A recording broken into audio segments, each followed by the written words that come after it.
Good morning, students. Today we will see some miscellaneous topics in the bus bar protection, and then we'll move ahead with the protection of transmission lines. So we have seen the in detail differential protection of the bus bars. This is a simple some remaining topics. So here you can see the frame earth protection. Okay, so frame earth protection is basically um, just like our ELCB. Okay, so it will simply measure the fault current which flows from the switchgear frame to the earth. So the entire frame is earth, and through a simple relay current transformer is mounted on the earthing wire or earthing conductor, and will energize a simple instantaneous relay. Okay, so for example, if you see this circuit diagram, figure 4.2 carefully, figure 4.2. So here you have the concrete foundation at the bottom. Then we have all these square boxes are showing the units of metal clad switchgear, and there is a earthing bus which is running parallel throughout the units of metal clad switchgear, and it is ultimately connected to the current transformer, and current transformer is connected to a simple overcurrent relay which is the earth fault relay. So whenever the primary of city will sense the current which will be given to the sensitive earth fault relay, and if as per the setting of the earth fault relay it will open, right? So this was about the bus bar protection. Apart from that, then we have to go for the protection of transmission lines. Now you know that you have the transmission lines as well as you have the distribution systems. So there is a concept of protection of feeders. Okay, so since the lines are basically large in length and they are exposed more to the atmospheric condition, so the lines can get a lot of faults, right? So for that we have some different kinds of protections which are used. Okay, which are basically overcurrent protections, type of overcurrent protection, then differential protection and distance protection. In fact, the distance protection is one which is extensively used for transmission lines, but here we'll first understand the basic time graded and other kind of overcurrent protections. Now different types of feeders use different types of overcurrent protection along with the directional relay, so that proper discrimination of an internal fault is possible. For example, there is a radial feeder. So what is a radial feeder? Radial feeder is something which sends power flow in only one direction from generator to supply, right? From generator end to supply end. But it has a disadvantage that continuity of supply cannot be maintained at the receiving end in the event of a fault. So if you start from a point generator and straight away you go to the load and nothing in between, no tapping in between, then it is called as a radial feeder. Time graded protection for a radial feeder can be achieved by using the definite time relays. So either you can use the definite time relay or you can use the inverse time relay, right? Definite time relay and inverse time relay. So the overcurrent protection of a radial feeder by definite time relay is shown in the figure. The time operation of each relay is fixed and is independent of the operating current.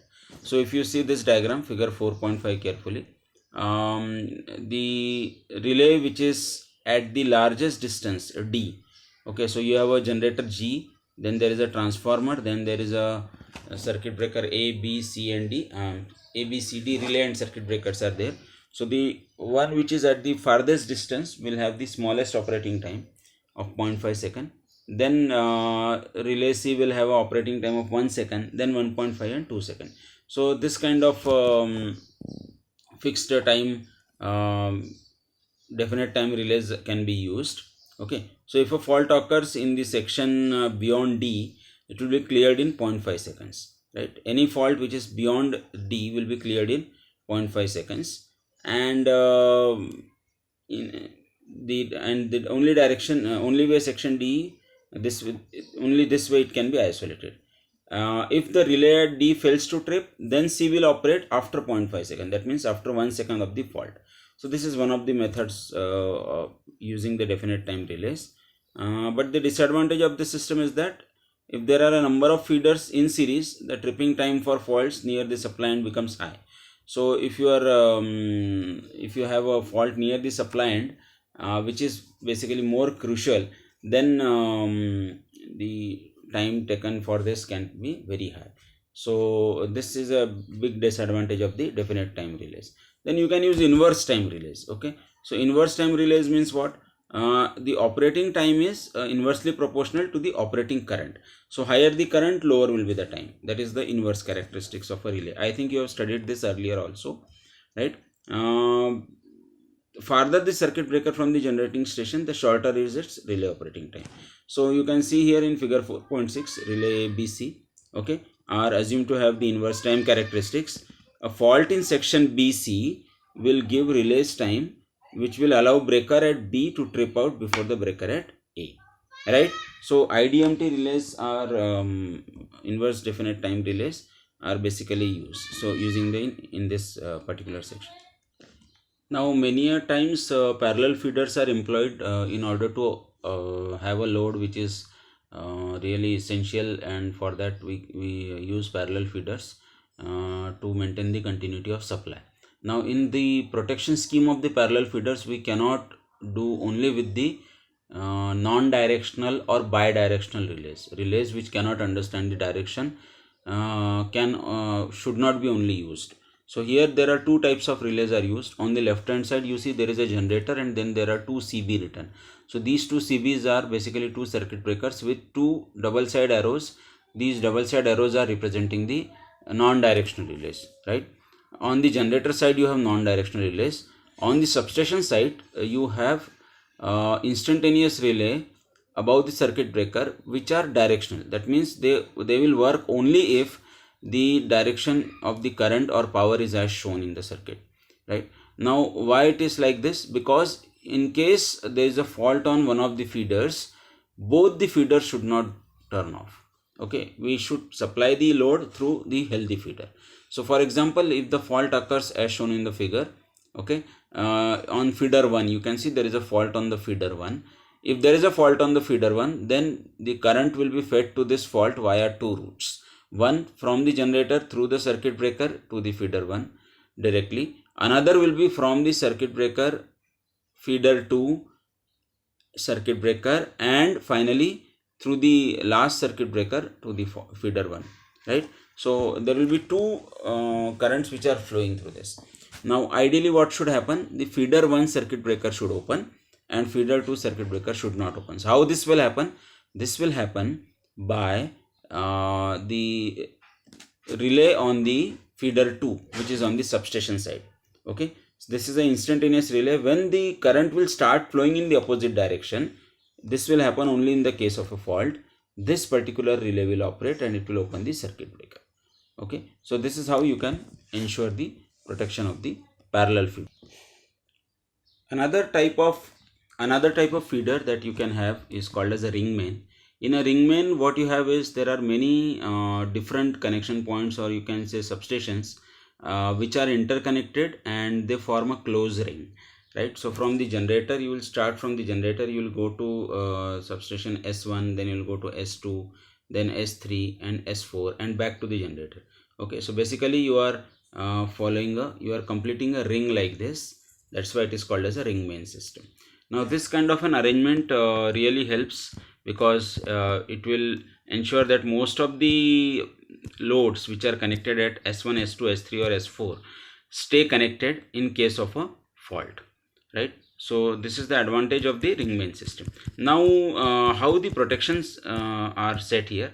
So you see that for there are two different things that you need to understand. First, at every substation S1, S2, S3, S4, there will be two relays which are directional relays. So for S1, there is a directional relay of B and the directional relay of C. And what is the purpose of these directional relays?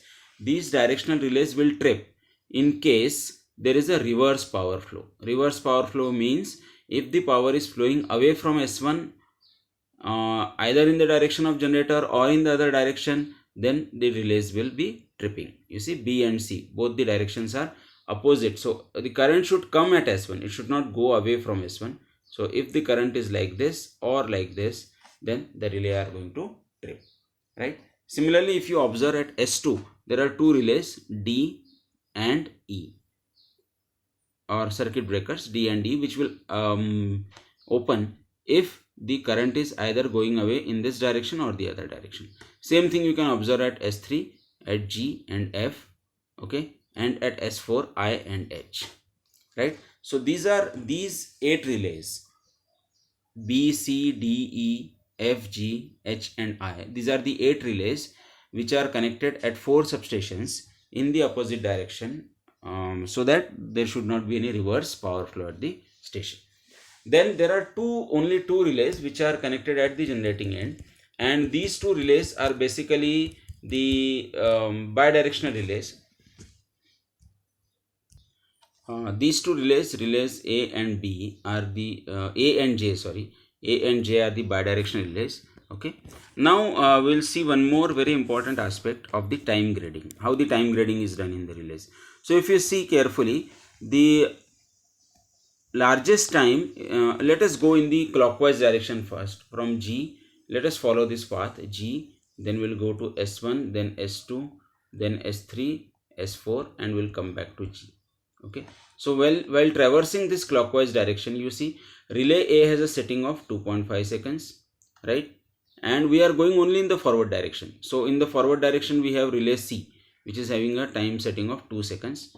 Relay D is in the opposite direction, so we'll ignore this. We'll go to relay E, again in the forward direction, setting is 1.5 seconds. Then relay G, which is having 1 second, and relay I, which is 0.5 second, right? So this is the time gradation which is given to the relays in one direction. So the first relay to operate in the forward direction, if the current is in this clockwise direction, will be relay I at 0.5 second, because it has the minimum setting. So relay I has the minimum setting of 0.5 seconds. Then after relay I, we have relay G, which is at 1 second. Then we have after G, we have relay E, which is 1.5 seconds. Okay, then we have relay C, which is 2 seconds, and finally relay A, which is 2.5 seconds. So this is the time graded protection which is provided, right? So in the positive direction, the forward direction. If we consider the other direction, if we go in the anti-clockwise direction, that means we go from let's say we go from the opposite direction like this. That means we start from G, then we go to S4, S3, S2, S1, back to G. So this way we are traveling, If we do this, then you see the first relay is J, which is at 2.5 seconds. Then the next relay is H, which is 0.5 second less, 2 seconds. Then F, 1.5. Then D, which is 1. And then B, which is 0.5, right? So similar time grading is done in the opposite direction as well. Let us see how this kind of a system will work when there is an actual fault on the system, right? So there is a fault which is shown here in the system. Here at this point the fault is shown. Now whenever a fault will occur at this point, which relays will operate, right? So if there is a fault at this system, at this particular point, then this fault will be supplied via generator in this direction, okay, because the current will come from generator through S1, it will flow through these circuit breakers S2 and so on, the circuit breaker CD, substation S2, then E, and into this particular fault. Similarly, there will be a current from this direction from S4, S3, and ultimately it will feed into this fault because the fault is at that position. Now which relays will operate? You see the direction of current is such that the relays which are opposite to this direction, that means relays I will not operate because the direction for relay I to operate is the opposite direction, so it will not operate. Relay G will also not operate, right? And in the upper case, in the upper half, the current direction is like this, so relay B will not operate because it is a directional relay. Relay D will also not operate. So which are the relays left then? Okay, so we have discounted some relays. So we don't have relay B, we don't have relay D, we don't have relay D, G and I. Then out of the remaining relays, which is having the least time? So you have relays which are left now are, you have relay A from the upper side, okay, with the time setting of 2.5 seconds. Then we have relay C, with a time setting of 2 seconds in the upper half, and we have relay E with a time setting of 1.5 seconds. Similarly, in the lower half, we have relay J with a time setting of 2.5 seconds. Then we have relay H with a time setting of 2 seconds, and we have relay F with a time setting of 1.5 seconds. So which relays will operate first? Those which have the minimum time setting. So relays F and relay E will operate because they have the minimum time setting. So once relay E will operate, it will open the circuit breaker E, it will open the circuit breaker F. This fault will be isolated, right? So this is how the ring main protection system works. Okay, so this was this particular lecture was basically covering the remaining topics in the bus bar protection, and in between we have this feeder protection as well, and we will continue with this and we'll go into the transmission line protection, which is a bigger topic from the next video. Thank you.